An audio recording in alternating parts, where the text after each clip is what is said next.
नमस्कार दोस्तों, welcome to my channel ओम्या हिंदी कहानी। मैं स्वागत करती हूँ आप सभी का ओम्या हिंदी कहानी की तरफ से एक नई अनोखी कहानी के साथ। अगर आप मेरे चैनल में नए हैं तो मेरे चैनल को लाइक, सब्सक्राइब और शेयर ज़रूर कर दीजिएगा और कमेंट करके ज़रूर बताइएगा कि आप लोगों को किस तरह की कहानियाँ पसंद हैं। मैं पूरी कोशिश करूँगी कि वैसी कहानियाँ आप तक पहुँचाने की। मैं शुरू करती हूँ एक कहानी। एक बार की बात है, धामपुर गांव में एक राजा वीर सिंह नाम का राजा राज करता था और उस राजा की पत्नी का नाम कुंदावती था और उसके जैसी पतिव्रता पत्नी दूसरी और कोई थी ही नहीं। रानी कुंदावती का पति उनसे बहुत प्यार करता था और रानी कुंदावती को किसी चीज़ की कोई कमी नहीं थी। लेकिन रानी बहुत उदास रहती थी क्योंकि उनको कोई संतान नहीं थी। वो रानी निसंतान थी और राजा रानी में बहुत पाठ पूजा यज्ञ करवाए मगर कोई फ़ायदा नहीं हुआ। उन राजा रानी ने हर जगह मन्नतें मांगी, आए दिन गरीबों को दान दक्षिणा भी बांटते रहे लेकिन कोई फ़ायदा नहीं। यहाँ तक कि बहुत सी गरीब कन्याओं के विवाह भी करवाए लेकिन फिर भी कुछ नहीं हो रहा था। जगह जगह कुआं खुदवाए, तालाब बनवाए, फिर भी रानी कुंदावती के हाथ निराशा ही लगी। और रानी कुंदावती ने अपने मन में कहा, क्या फ़ायदा ऐसे जीवन का जब मैं माँ ही नहीं बन सकती। एक बांझ रानी कहलाने से अच्छा है कि मैं एक पत्थर बन गई होती। उस राजा वीर सिंह के राज्य के पास एक विशाल पर्वत था। उस पहाड़ पर भद्रदंत नाम का तपस्वी तपस्या करता था और वो तपस्वी हमेशा अपनी तपस्या में लीन रहते थे। ये बात रानी कुंदावती को पता थी कि उस पर्वत पे एक तपस्वी तपस्या करते हैं। तो रानी मन में सोचा कि मुझे उस पर्वत पर जाना चाहिए और मैं वहाँ जाकर उन तपस्वी के पैर पर गिरकर अपने माँ बनने का सुख प्राप्त हो, ऐसा वर मांगूंगी।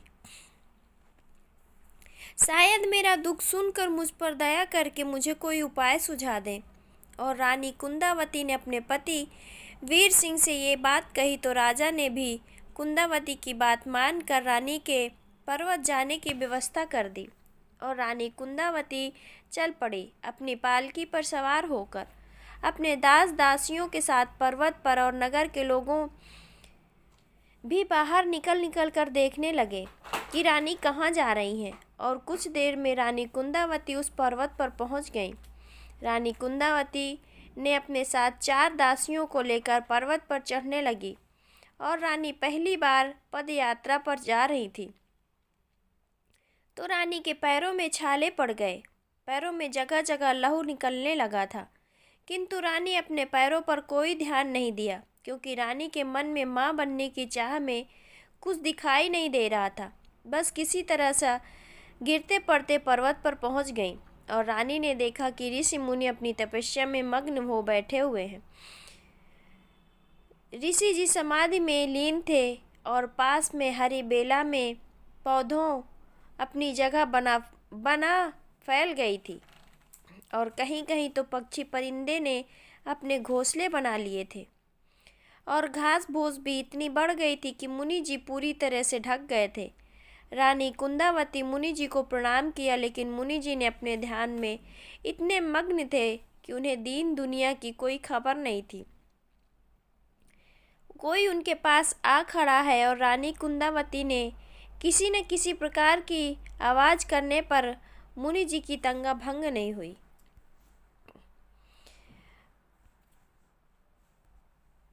रानी कुंदावती को ये लग रहा था कि मेरी वजह से ऋषि मुनि की तपस्या में कोई विघ्न ना पड़े, नहीं मैं करने कुछ जाऊं तो हो जाए कुछ गलत, जिस वजह से मुनि जी कहीं मुझ पर क्रोधित ना हो जाए। और तभी रानी कुंदावती को एक उपाय सूझा। रानी ने एक डंडी ली और उस डंडी में चावल लिए और पानी डालकर फिर 2 ईंट लेकर एक चूल्हा बना लिया। लेकिन रानी का चूल्हा अधूरा था, तो उस चूल्हे पर हांडी टिक नहीं सकी। तो रानी कुंदावती ने अपने घुटने का सहारा लेकर चावल की हांडी चूल्हे में पकाने के लिए रख दी और चूल्हा जला दिया। ऐसा करने से रानी कुंदावती का घुटना जल गया, जिस वजह से रानी कुंदावती जोर से चीख पड़ी और रानी ने अपना घुटना खींच लिया और चावल की हांडी नीचे गिर गई। सारे चावल बिखर गए। तभी मुनि जी की तपस्या भंग हो गई। मुनि जी ने पूछा, बेटी तुम मुझे किसी राज घराने की नारी लगती हो, तभी तुम्हें रसोई बनाना नहीं आता, इसलिए तुम्हें चूल्हा जलाना भी नहीं आता। जाओ एक पत्थर लेकर आओ और चूल्हे के तीसरा पत्थर लगाकर फिर हांडी रखकर चावल पकाओ, नहीं तुम तो अपना घुटना ही जला लोगी। और रानी कुंदावती तो यही चाहती थी। और फिर रानी कुंदावती मुनि जी को दंडवत प्रणाम करके अपना दुखड़ा बताने लगी। मुनि जी के चरणों में माथा टेक कर अपनी झोली फैलाकर मुनि जी से बच्चे की भीख मांगने लगी। और रानी कुंदावती ने कहा, ऋषिवर मुझे एक ऐसा वर दीजिए जिससे मैं अपनी संतान का मुख देख सकूं। तो ऋषि मुनि ने कहा, बेटी लेकिन तुम्हारी किस्मत में संतान सुख है ही नहीं। ये सुनते ही रानी कुंदावती मूर्छित होकर गिर गई।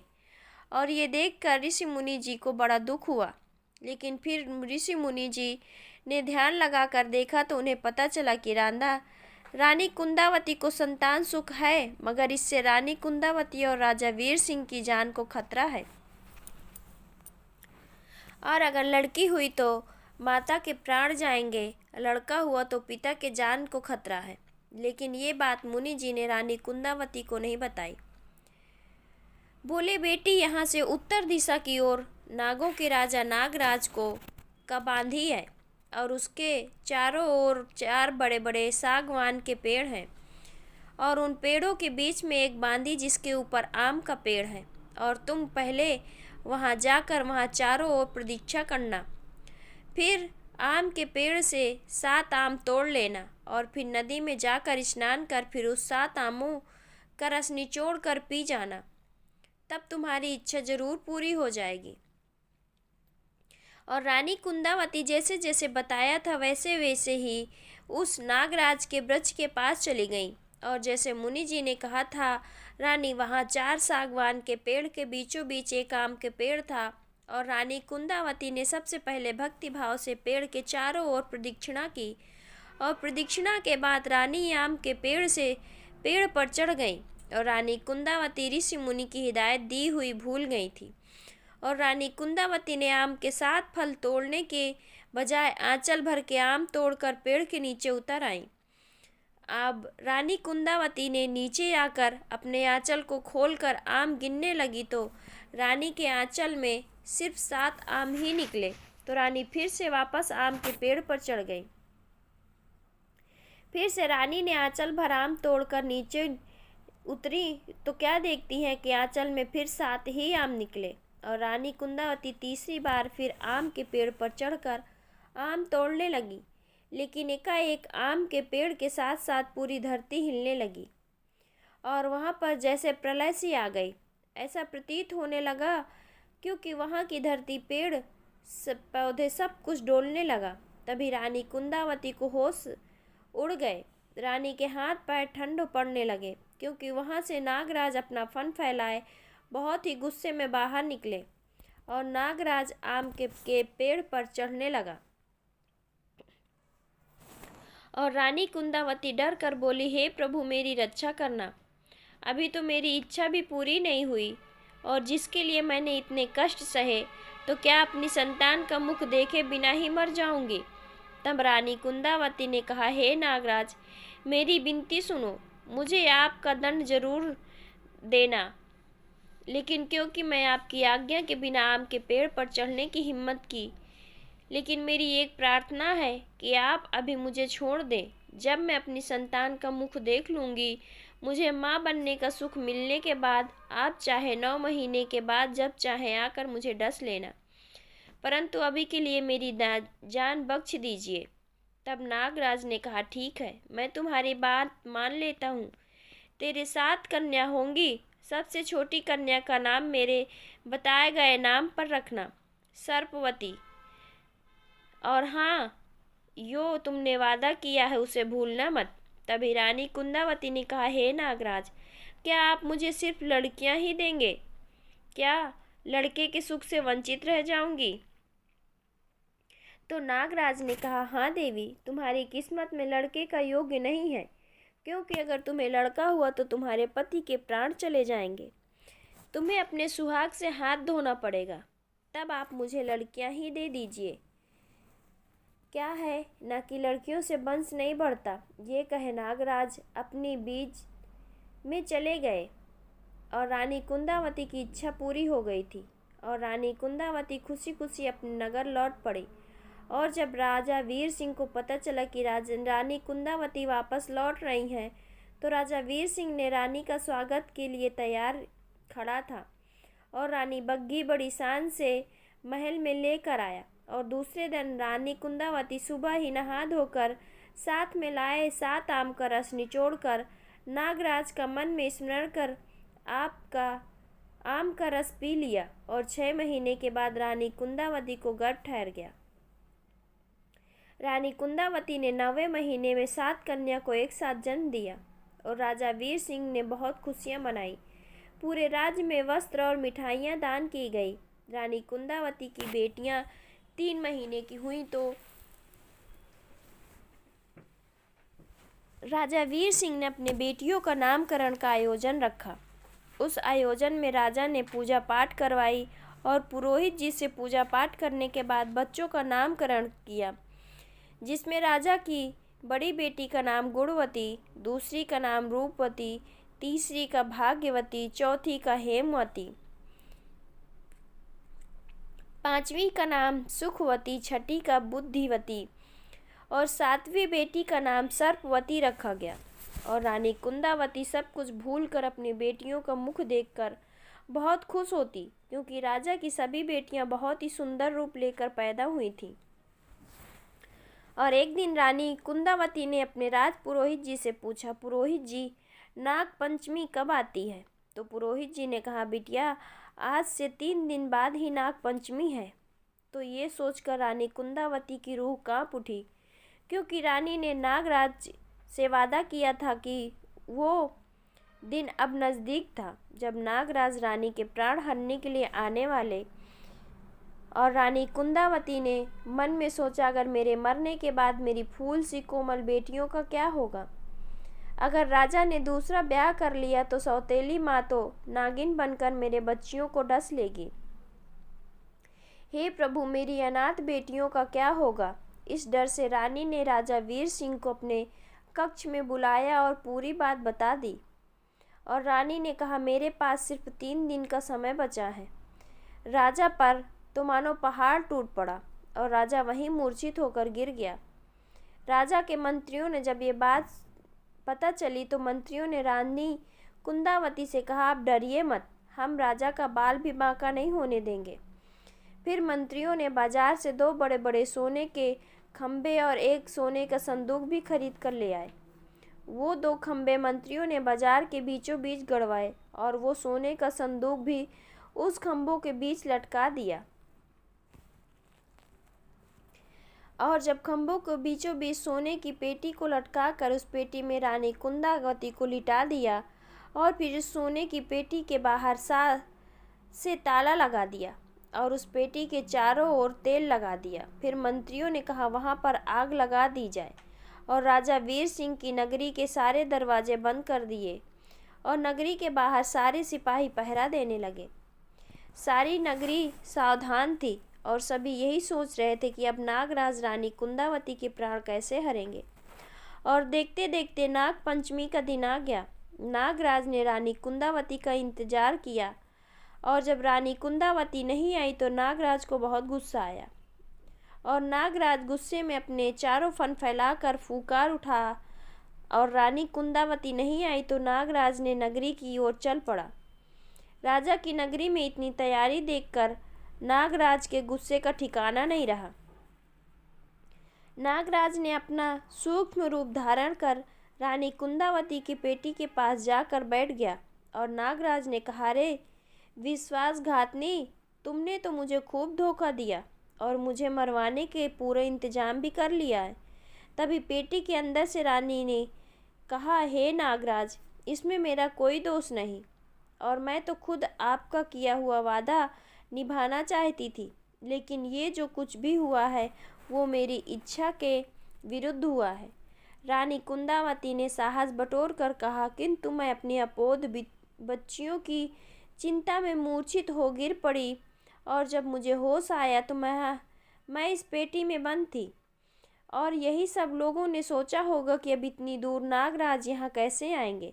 लेकिन फिर रानी कुंदावती की चिल्लाने की आवाज़ सुनाई दी तो सब ने कहा, शुक्र है रानी कुंदावती जिंदा है। लेकिन कुछ देर बाद आवाज़ आनी बंद हो गई तो सब ने पेटी को नीचे उतारा और पेटी खोल कर देखा तो पेटी में खून ही खून पड़ा था। राजा वीर सिंह ने ये देख कर कि मेरी रानी कुंदावती ही नहीं रही तो मैं जी कर क्या करूँगा, तो राजा ने तलवार अपने सीने में घोंपनी चाहिए, लेकिन मंत्रियों ने राजा वीर सिंह के हाथ से तलवार छीन ली और एक मंत्री ने कहा, महाराज, नाग के डसने से हर कोई नहीं मरता और मैं एक ओझा को जानता हूँ जो रानी कुंदावती के शरीर से नागराज के जहर को निकाल देगा।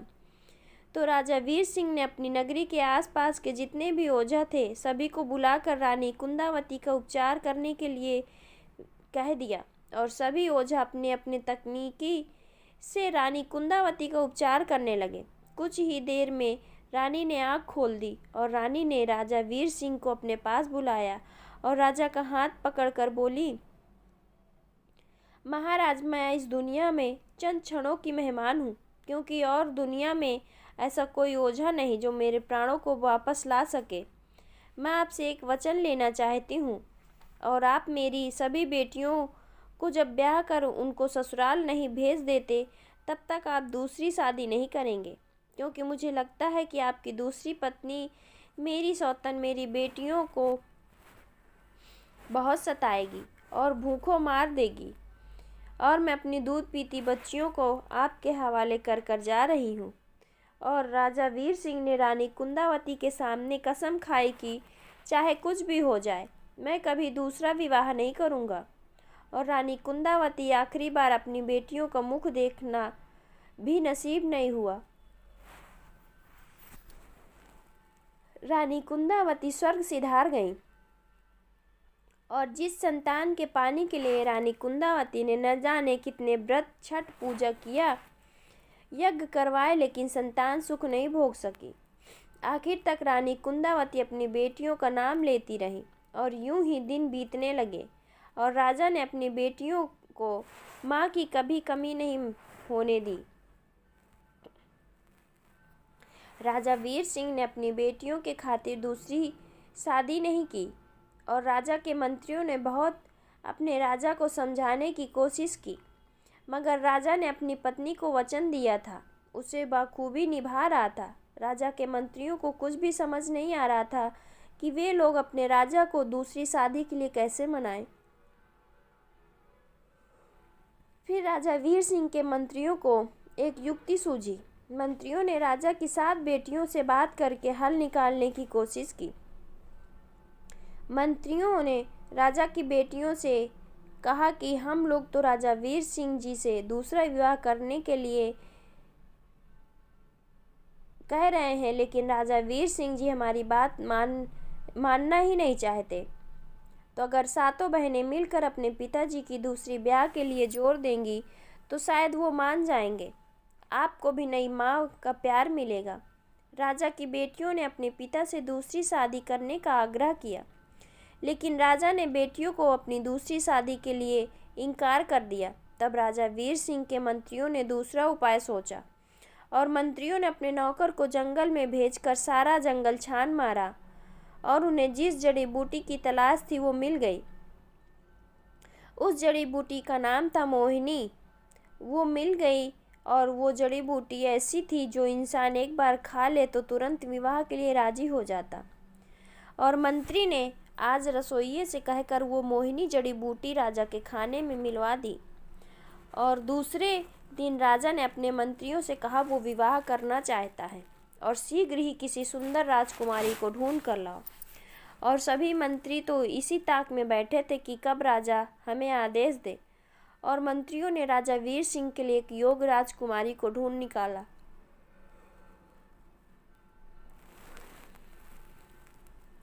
उस राजकुमारी का नाम स्वर्णवती था।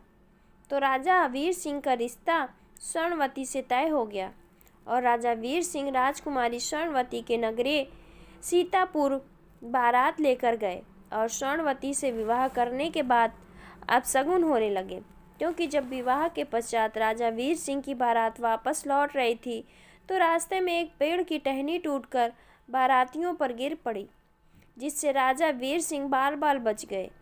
और राजा ने महल में वापस आकर अपने राजपुरोहित अपने मंत्रियों को बुलाकर पूछा, जब आप लोगों ने कन्या को पसंद किया, सब मेरा विवाह करवाया, लेकिन फिर भी हमारे साथ अपशगुन क्यों हो रहा है? क्या कोई मुझे बताएगा कि ये क्या हो रहा है? और मंत्रियों ने अपने राजा को समझाने का कई बार प्रयास किया, लेकिन राजा वीर सिंह का मन शांत नहीं हुआ और जड़ी बूटी का असर भी तब तक खत्म हो चुका था।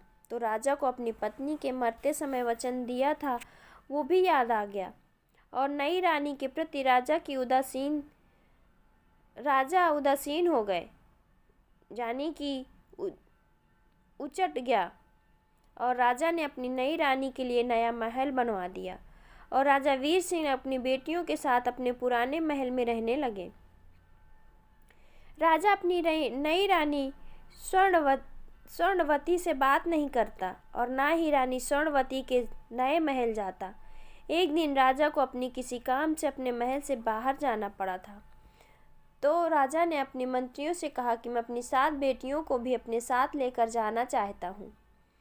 और रानी स्वर्णवती को ये बात मालूम हुई तो रानी ने चुपके से जाकर राजा की बेटियों से कहा, प्यारी बेटियों, आपके पिता आप सभी को अपने साथ प्रदेश लेकर जाना चाहते हैं, लेकिन तुम सभी ये सोच कि तुम्हारे यहाँ पर आप सभी की देखभाल कौन करेगा, कौन नहलाएगा धुलाएगा, कौन खिलाएगा पिलाएगा। और अगर तुम सब अपने पिता के साथ चली गई तो वे अपने काम पर ध्यान नहीं लगा पाएंगे। तो आप सभी अपने पिताजी को उनके साथ प्रदेश जाने से इनकार कर दें और आपके पिता से कहें कि हमें नई रानी के साथ रहना है, तो कृपा करें कि आप अपने काम के लिए अकेले ही प्रस्थान करें। राजा वीर सिंह ने भी सोचा कि अगर बच्चियां अपनी नई माँ रानी स्वर्णवती के साथ रहने से खुश हैं तो मैं मेरी बच्चियों को यहाँ रहने देता हूँ। राजा वीर सिंह अपनी बेटियों को रानी स्वर्णवती के महल में छोड़कर चले गए और दूसरे दिन अमावस्या थी। रानी स्वर्णवती ने 7 लड़कियों को अपने पास बुलाकर झूठ कहा कि कल पूर्णिमा है, जो कोई पूर्णिमा का व्रत करता है उसे घर संसार बहुत अच्छा मिलता है। ये सब भी कल पूर्णिमा के दिन व्रत करो ताकि तुम्हारी आने वाली जीवन में कोई कठिनाई ना हो। तब सभी लड़कियों ने रानी का कहना मानकर पूर्णिमा का व्रत किया, लेकिन जैसे जैसे दिन बढ़ रहा था तो बच्चियां भूख से बेहाल हो गईं। तो बच्चियों ने अपनी नई माँ के पास आकर बोला, हमें भूख बर्दाश्त नहीं हो रही है और हमें अच्छा घर बार मिले ना मिले, लेकिन अब हम भूखे नहीं रहेंगे। तो बच्चियों की सौतेली माँ ने कहा, तुम सब मूर्ख हो क्या? मैं क्या तुम लोगों के लिए हमेशा हांडी चूल्हे पर चढ़ा रखूंगी? और रानी स्वर्णवती ने सभी बच्चियों को 2 थप्पड़ मार कर कहा, जो लोग व्रत करते हैं वो कभी भी आराम नहीं करते। चलो तुम सब भी कलश लेकर पानी भरने के लिए जाओ। अब राजा वीर सिंह की बेटियां बहुत पछतावा हो रहा था कि वे अपने पिता के साथ क्यों नहीं चली गईं, लेकिन अब हो भी क्या सकता था। रानी ने उन बच्चियों को टूटे फूटे मटके देकर पानी भरने के लिए लगा दिया। अब बेचारी लड़कियां, जिन्हें कभी पिता के महल में एक गिलास पानी लेकर भी नहीं पिया, यहाँ रानी स्वर्णवती ने सब काम करने लगा दिया और कुएं से पानी कैसे भरते हैं ये उन सभी लड़कियों को नहीं आता। लेकिन अपनी सौतेली माँ के डर से उन सबको डर बहुत सता रहा था। और एक बेटी ने रानी स्वर्णवती से पानी पीने के लिए मांगा तो रानी स्वर्णवती ने कहा, पहले कुएं से पानी भर कर ले आओ, तभी पानी पीने के लिए मिलेगा। और बेचारी सातों बच्चियां रोते रोते कुएं के से पानी भरने के लिए चल दी। आज उन सभी बच्चियों को अपने जन्मदात्री माँ कुंदा देवी की बहुत याद आ रही थी, क्योंकि एक जन्म देने वाली माँ ही अपनी बेटियों का दुख समझ सकती है। और रानी कुंदावती ने जब अपनी बेटियों को यूं भूख से दुखी होकर रानी कुंदावती ने बाहर केले के पौधे उगा दिए। और सातों बहनों ने जब केले के पेड़ से बहुत सारे केले लगे हुए देखकर खुश हो गईं और सभी बच्चियों ने पेट भरकर केले खाए। फिर पानी भरकर लौट पड़ी, लेकिन मटके टूटे फूटे थे तो उनमें पानी भला कैसे टिकता। उन टूटे फूटे मटकों का पानी गिरने से उन सभी के कपड़े भीग चुके थे। जब वे सभी महल पहुंची तो उन मटकों में पानी के एक बूंद भी नहीं बचा। और सातों बच्चियों ने कहा, ये मटके तो फूटे हैं। तो रानी स्वर्णवती ने गुस्से में दांत पीसते हुए कहा, तुम लोगों ने ही ये मटका फोड़ कर लाई हो। और रानी स्वर्णवती ने एक छड़ी से सभी सातों की पिटाई कर दी। वो सभी रोने लगी और एक बेटी ने कहा, माँ तुम हमें क्यों मार रही हो? हमने तुम्हारा क्या बिगाड़ा है जो तुम हमें इतना मार रही हो? कुछ दिन ऐसे ही बीत गए। अब रानी स्वर्णवती हर रोज राजा वीर सिंह की बेटियों को जमकर पीटती। और एक दिन एक बच्ची ने पीने के लिए पानी मांगा तो रानी स्वर्णवती ने अंदर से 7 लोटे दूध भरकर जहर मिलाकर ले आई और सभी को पीने के लिए दिया। सभी बच्चियों ने दूध पी लिया और जहर ने अपना रंग दिखाना शुरू कर दिया। तभी बच्चियों ने कहा, माँ हमें क्या हो रहा है? हमारा मुंह सूख रहा है, हमारे सीने में जलन हो रही है। तभी रानी स्वर्णवती ने कहा, क्या करती हो? तुम्हें जहर की जगह अमृत पीने के लिए देती। और जहर पिलाने के बाद रानी स्वर्णवती ने काल कोठरी में बंद कर दिया और बाहर से कुंडी लगा दी।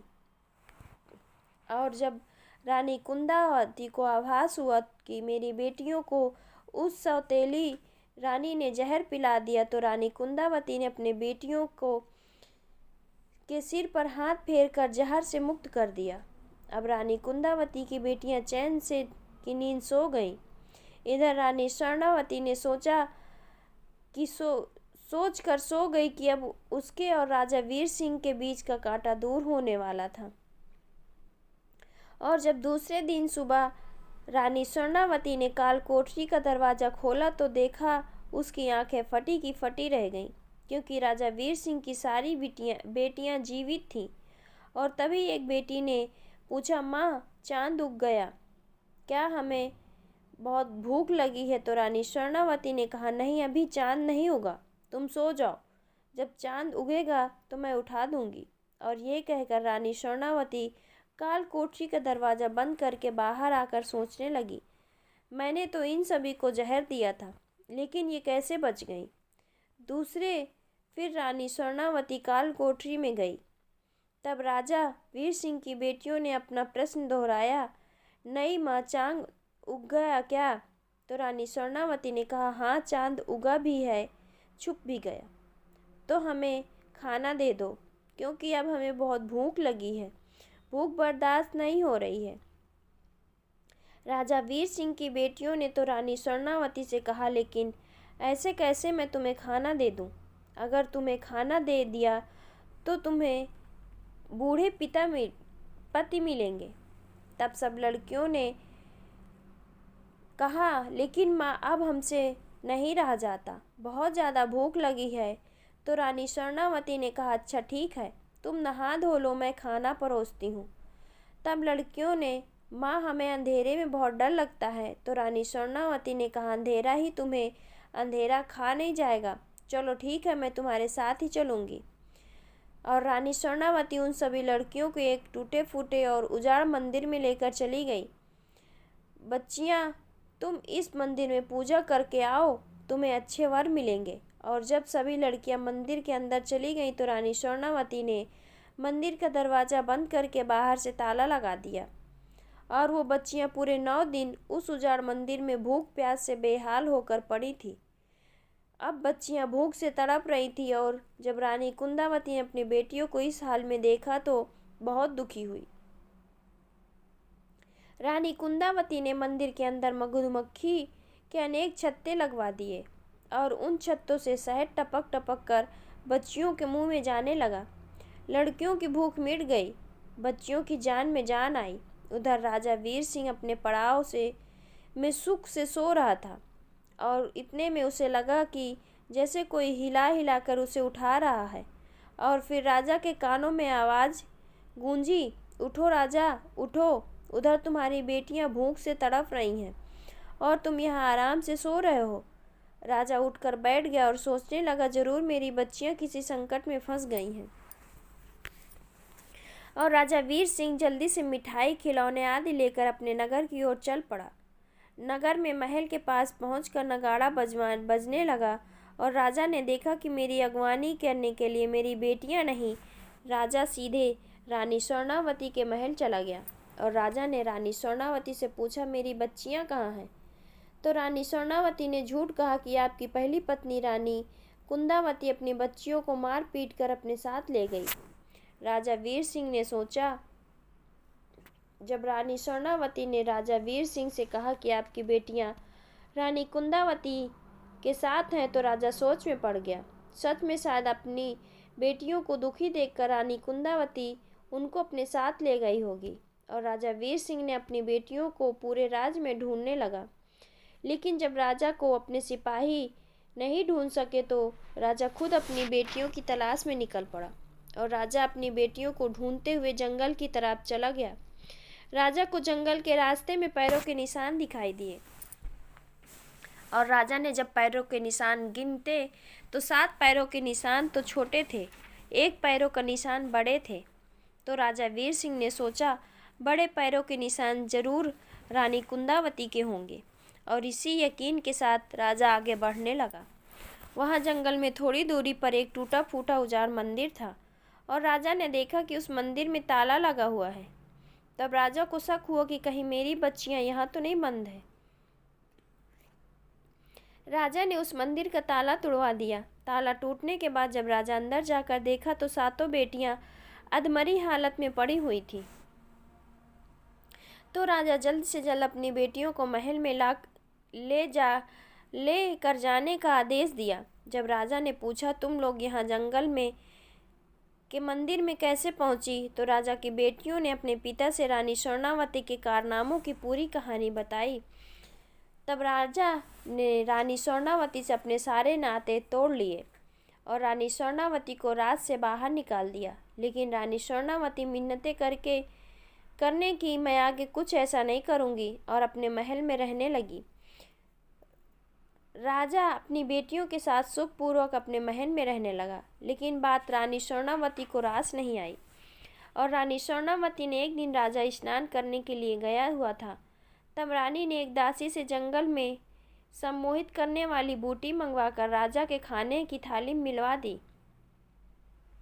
और राजा वो खाना खाने के साथ ही रानी स्वर्णावती की तरह सम्मोहित हो गया।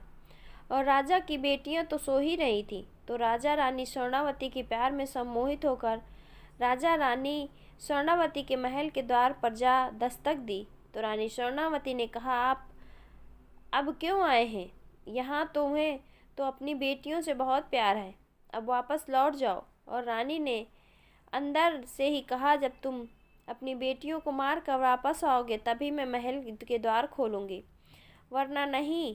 तो राजा ने, लेकिन कोई अपनी ही बेटियों को क्यों मारेगा? और अगर आपको अपनी बेटियां मारना ही नहीं है तो उन्हें कहीं दूर जंगल में छोड़ दो, रानी ने कठोरतापूर्वक शब्द में कहा। और राजा ने रानी के बिछाए जाल में फंस चुका था, क्योंकि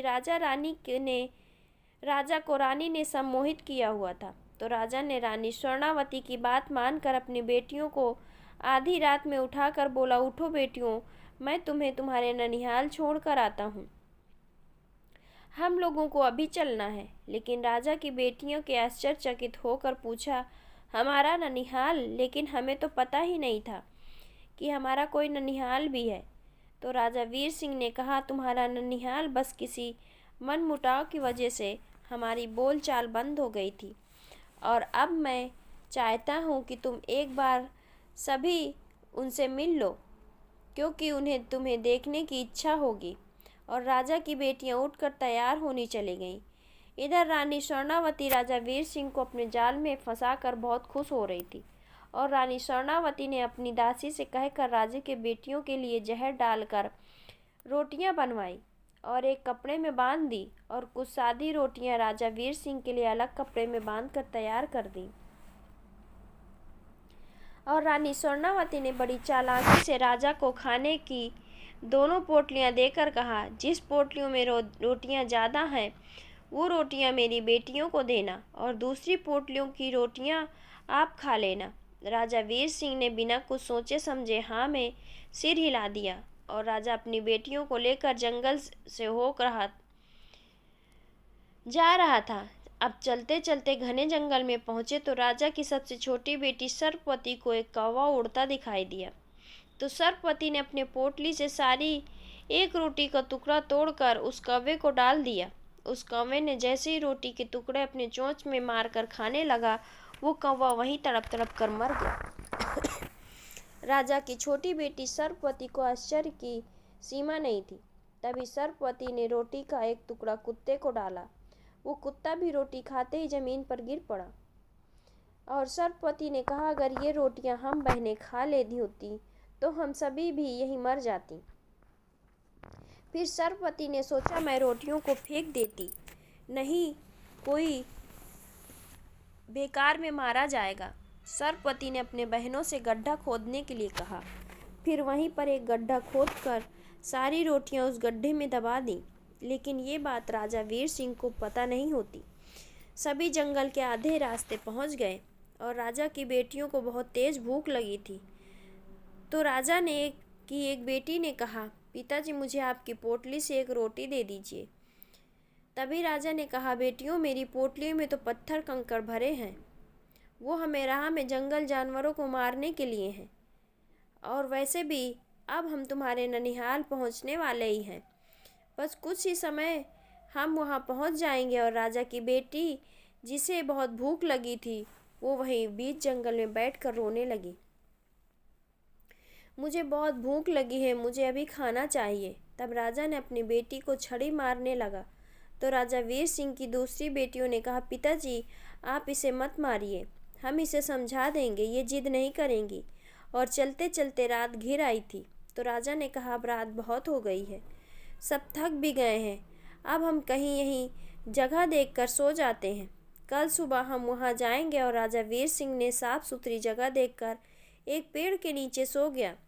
राजा की बेटियां भी राजा के अगल बगल सो गईं, और राजा ने देखा कि उसकी सारी बेटियां सो चुकी हैं। तो राजा ने जिस जगह पर सोया था, राजा वीर सिंह ने उस जगह पर एक मोटी सी लकड़ी रख दी, उस लकड़ी पर एक चादर डाल दी, और राजा बेटियों को वहीं सोता हुआ छोड़कर अपने नगर की तरफ चल पड़ा। और चलते चलते सुबह हो गई। तो राजा ने जंगल के बाहर एक नदी के किनारे आकर अपना हाथ मुंह धोया और खाने के लिए अपनी पोटली खोली। पोटली खोल कर देखी तो राजा की पोटली में से रोटियों के बदले कंकड़ पत्थर बने मिले। और राजा तभी, हे प्रभु मेरी बेटियां रोटी मांग रही थी, तो मैंने उन्हें कहा पोटली में कंकड़ पत्थर बंधे हैं। और सच में रोटियों के बदले राजा अपने आप को अपनी बेटियों का गुनहगार मान रहा था। लेकिन जब राजा वीर सिंह अपनी नगरी, अपने महल पर कदम रखा तो राजा सब कुछ भूल गया, यहाँ तक कि वो अपनी बेटियों को भी भूल गया। और इधर जब सुबह राजा की बेटियां जागी तो उन्होंने सबसे पहले अपने पिता को आवाज़ लगाई।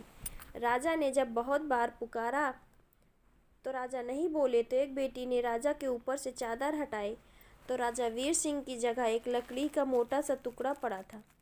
और राजा की बेटियों ने जब पता चला कि उनके पिता नहीं हैं, वो रोने लगी। फिर उन सभी ने वहीं पास के तालाब में नहाया।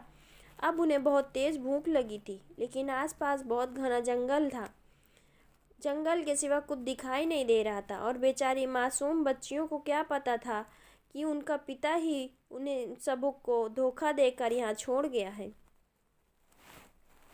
और तभी वहाँ जंगल में राजा भीम सिंह शिकार खेलते खेलते वहाँ पहुँचे और उसने देखा कि ये किसी राजा की बेटियाँ लग रही हैं और सोचने लगा कि कितनी मासूम है, सभी अभी बहुत छोटी हैं। इन सभी को देखकर लगता है कि इन्होंने कुछ खाया पिया नहीं है, क्योंकि इन सभी के चेहरे मुरझा गए हैं। राजा भीम सिंह ने अपने सिपाहियों को बोलकर खाना पीने का सामान मंगवाकर उन सभी को पेट भर खाना खिलाया और राजा भीम सिंह ने पूरी कहानी सुनकर मन में कहा, अरे ये सब तो मेरी भांजियाँ हैं। तो उसके आश्चर्य का ठिकाना नहीं रहा। वैसे राजा वीर सिंह और रानी कुंदावती के साथ 10 साल पहले किसी बात में मनमुटाव हो गया था, इसलिए राजा वीर सिंह और रानी कुंदावती अब अपने मायके जाना बंद कर दिया था। और राजा भीम सिंह रानी कुंदावती के भाई हैं और राजा भीम सिंह अपनी बहन की बेटियों को अपने नगर लेकर चले गए। राजा अपने महल पहुंच गया और राजा भीम सिंह के भी 7 पुत्र थे। तो राजा भीम सिंह ने अपने 7 पुत्रों की विवाह अपनी भांजियों के साथ कर दिया और सर्पवती का ब्याह अपने छोटे पुत्र विक्रम सिंह के साथ कर दिया। इधर राजा वीर सिंह के बुरे दिन शुरू हो गए और राजा वीर सिंह के दुश्मनों ने राजा वीर सिंह पर हमला कर दिया और जिसमें राजा वीर सिंह अपना राजपाट हार गए और राजा वीर सिंह के राज पर अब कब्जा कर लिया गया और राजा को अपने नगर में मुंह छिपाकर भागना पड़ा। राजा ने रानी स्वर्णवती के साथ कई राज्यों में जाकर मदद मांगी, लेकिन किसी ने राजा वीर सिंह की मदद नहीं की। राजा ने रानी स्वर्णवती से कहा, हमें कुछ दिन कहीं छुप कर रहना होगा, हमें कोई मेहनत मजदूरी करने अपनी गुजर बसर करनी पड़ेगी। और राजा ने और रानी स्वर्णवती दोनों जंगल में जाकर सूखी लकड़ियाँ जमा करके रानी स्वर्णवती से कहा, तुम यहीं बैठो, मैं जब तक ये लकड़ियाँ बेच कर आता हूँ। ये कहकर राजा लकड़ियाँ बेचने के लिए एक इधर उधर की तरफ चल गया।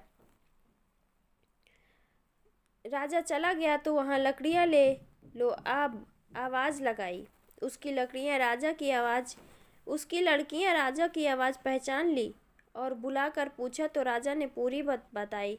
तो उन लड़कियों को दया आ गई और वे राजा को अंदर ले गई, अच्छे से खिलाया पिलाया। इधर रानी स्वर्णवती भी राजा वीर सिंह की बाट जो रही थी, लेकिन सुबह से शाम हो गई, लेकिन राजा वीर सिंह वापस नहीं आए।